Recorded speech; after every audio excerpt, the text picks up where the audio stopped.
Et sur ce plateau du London 2012, nous avons aussi un mentaliste. Le mentaliste, c'est Pierre Salé. Vous aussi, vous aviez prédit cette victoire et vous allez nous montrer pourquoi. Voilà, on a pu voir hier le relais, l'analyser dans la soirée. Et on s'est tout de suite aperçu qu'avec ce qu'il a pu montrer hier dans le relais 4x100, aujourd'hui, il pouvait aborder sa course sereinement. Donc on le voit ici sur la vidéo. C'est le départ du dernier relais du 4x100 mètres nage libre. On peut voir qu'il part avec 55 centièmes de retard sur un gouffre, autant dire. C'est énorme à ce niveau-là. Une stratégie tout de suite dans la première longueur, c'est venir se caler contre la ligne, essayer de reprendre le maximum de temps. Pour prendre sa vague également. Voilà, exactement. Ce qu'il va le faire, il va récupérer 25 centièmes sur ce premier 50 mètres. Mais ça veut dire qu'à la touche au mur, ici, vous le voyez plus haut, il a encore 30 centièmes de retard.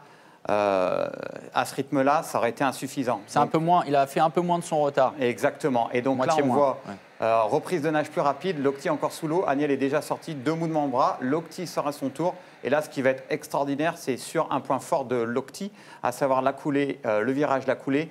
Aniel lui reprend du temps, il lui reprend encore 15 centièmes sur 15 mètres. C'est déjà la grosse perte sur ce deuxième 50.